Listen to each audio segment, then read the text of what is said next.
Hello everyone. मैं मिथुन सिंह स्वागत करता हूं आप सभी का। आशा करता हूं आप सभी बहुत अच्छे होंगे।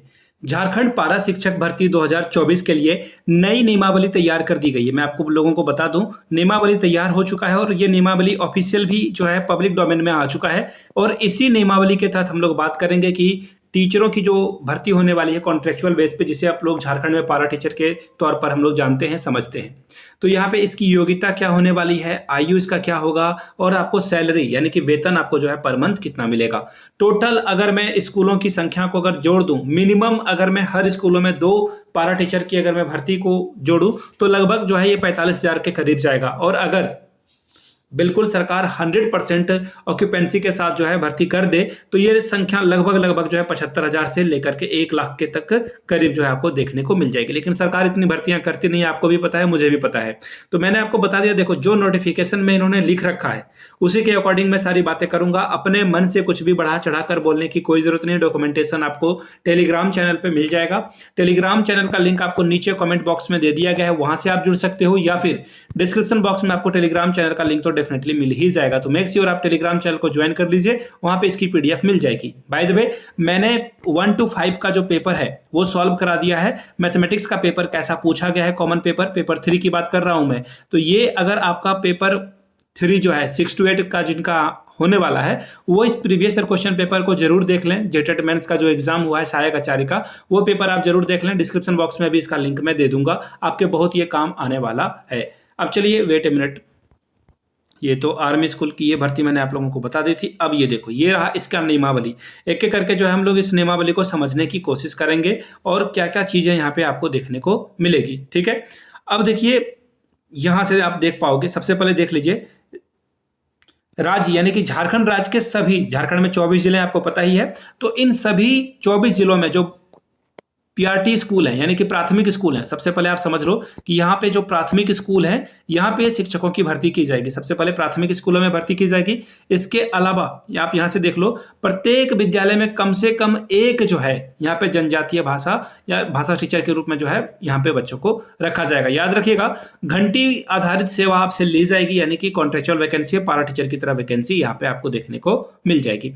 आगे देख लेते हैं। इसी तरह से इसी उद्देश्य के प्राप्ति के लिए सभी 24 जिलों में जो है आपको भर्ती देखने को मिलेगी। याद रखिएगा, अगर स्कूल में 10 बच्चे हो जाते हैं वो भाषा बोलने वाले, तो यहाँ पे एक टीचर की जो है कम से कम जो है भर्ती यहाँ पे की जाएगी। अब भर्ती कैसे की जाएगी वो थोड़ा नियमावली हम लोग देख लेंगे ध्यान से।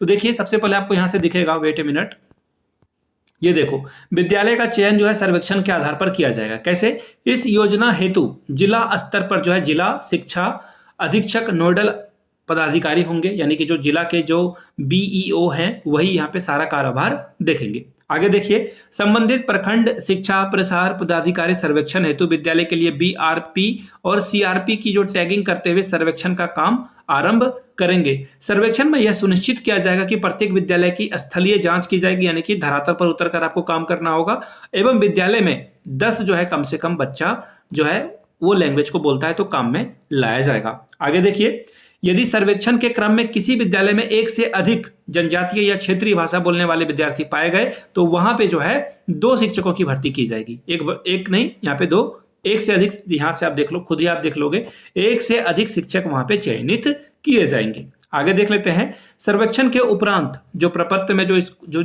स्कूल चयनित किए जाएंगे वहां पे जो है, यहां से देख लो, थाना जो प्रधानाध्यापक हैं या फिर प्रभारी प्रधानाध्यापक हैं उनका हस्ताक्षर वगैरह करके जो है आगे काम बढ़ाया जाएगा।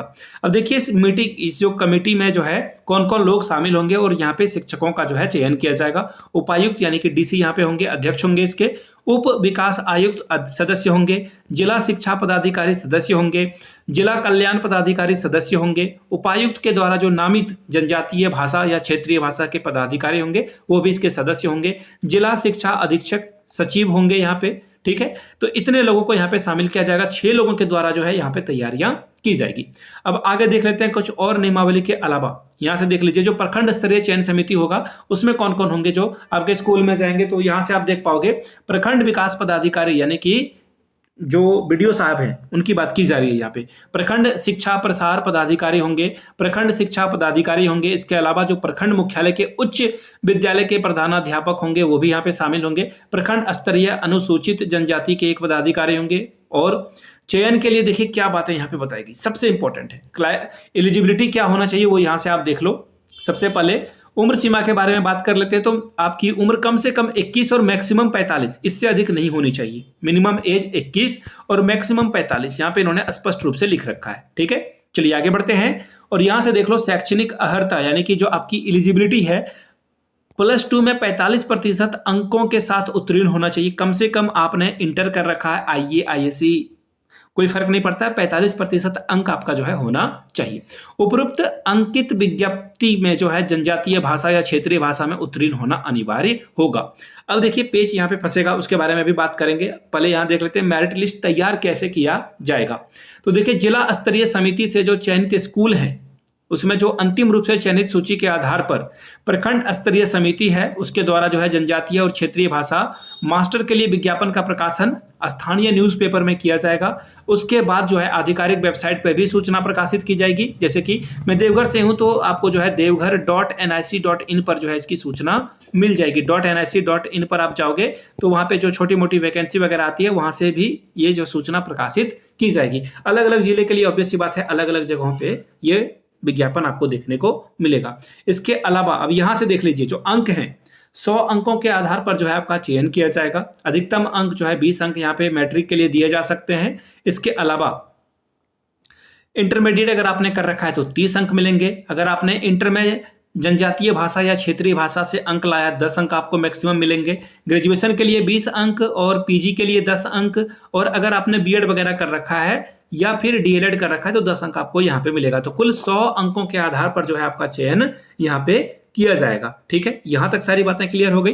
अब आगे देखिए अधिकतम प्राप्तांक वाले आवेदकों का चयन किया जाएगा और एक से ज्यादा आवेदक के समान अंक होने की स्थिति में जो है क्या किया जाएगा, तो जो अधिक जो है भाषा विषय में जो है क्षेत्रीय भाषा में जो नंबर अधिक लाएगा उसे यहाँ पे चयनित कर लिया जाएगा। चयन समिति के बैठक की कार्रवाई और अंतिम रूप से चयनित आवेदकों से संबंधित सूची का विवरण जो है बैठक में विस्तार पूर्वक जो है ऑफिशियल वेबसाइट पे जो है प्रकाशित की जाएगी। ठीक है, अगर कोई किसी तरह की दिक्कत होती है तो आप जो है यहाँ पे क्या कर सकते हो, इसके खिलाफ जो है आगे भी जा सकते हो।